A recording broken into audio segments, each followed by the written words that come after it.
नमस्कार, वंदे भारत, भारत तक देख रहे हैं आप। आपके साथ मैं हूं सांची त्यागी। भारत मेक इन इंडिया की राह पर अभी बस चल रहा है। भारत पूरी तरह से आत्मनिर्भर अभी नहीं हुआ है। भारत मेक इन इंडिया की बात कहता है। ये हम सब जानते हैं कि किस तरीके से भारत प्रयास कर रहा है। आज भी भारत बड़े स्तर पर कच्चा माल अमेरिका और चीन जैसे देशों से खरीद रहा है।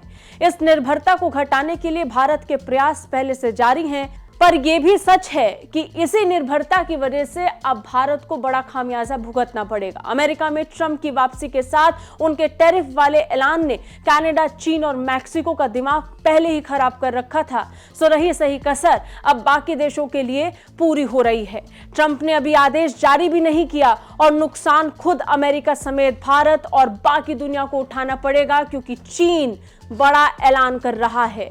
चीन ने इस आदेश के आने से पहले ही ऐसे फैसले लेने शुरू कर दिए हैं जिसका असर दुनिया पर पड़ रहा है।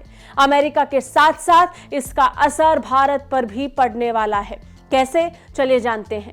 ये तो आप जानते हैं कि भारत मैन्युफैक्चरिंग इंडस्ट्री में आत्मनिर्भर होने के लिए बड़े स्तर पर अपने सौर ऊर्जा और मोबाइल विनिर्माण जैसे प्रमुख क्षेत्रों और ऑटोमोबाइल क्षेत्र में भी काफी काम करना शुरू कर चुका है। पिछले कुछ सालों में भारत को इसमें काफी फायदा भी हुआ है और ये मुनाफा बड़ा भी है। लेकिन अब ट्रंप के ऐलान से चीन बौखला चुका है। गुस्से में वो कई ऐसे फैसले ले रहा है जिसमें प्रतिबंध शामिल हैं।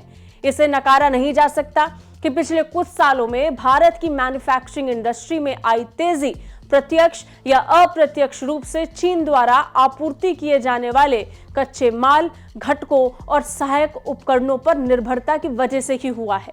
लेकिन अब जब ट्रंप के ऐलान के बाद चीन और अमेरिका टकराव की तैयारी में है, तो चीन ने पहले ही कुछ एहतियाती कदम उठाकर वॉशिंगटन को तो चेतावनी दे ही दी है, लेकिन बाकियों को भी परेशान कर दिया है। उसने व्यापार युद्ध में अपने स्तर पर नुकसान उठाने के लिए चेता दिया है। चीन ने प्रमुख कच्चे माल, आवश्यक दुर्लभ खनिज घटकों, उच्च तकनीक उपकरणों और मशीनरी के निर्यात पर प्रतिबंध लगा दिया है, जो सौर पैनल, उसके पुर्जे, मोबाइल फोन और बाकी गैजेट्स के साथ साथ इलेक्ट्रिक वाहन और उसकी बैटरी बनाने के लिए जरूरी होता है। यह प्रतिबंध न केवल संयुक्त राज्य अमेरिका की सीधे निर्यात पर लागू है, बल्कि उन सभी देशों पर भी जो इनका उपयोग अमेरिका को भेजे जाने वाले तैयार उत्पादों के निर्माण के लिए करते हैं।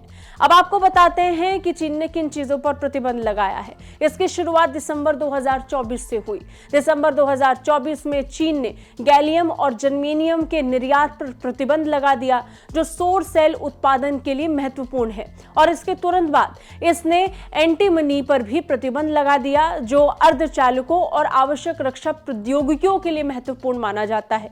और इसी महीने की शुरुआत में बीजिंग ने आगे घोषणा कर दी कि वो अब लिथियम निष्कर्षण और बैटरी कैथोड प्रौद्योगिकियों को भी अपने नियंत्रित निर्यात सूची में शामिल करेगा, जो इलेक्ट्रिक व्हीकल बैटरी निर्माण के लिए जरूरी होता है। हालांकि भारत का केवल नुकसान नहीं होने वाला है, कुछ फायदे भी हैं। जैसे अमेरिका ने अपने कुल आयात के एक बड़े हिस्से के लिए चीन पर अपनी निर्भरता कम कर दी है और इसके विकल्प के लिए उसने भारत का रुख करना शुरू कर दिया है। चीन की जगह अमेरिका द्वारा भारत का चुनाव करना भारत के लिए फायदे की बात है और इससे भारत निश्चित तौर पर बड़ा माइलेज ले सकता है। आपको क्या लगता है? कमेंट करके हमें जरूर बताएं। जय हिंद, जय भारत।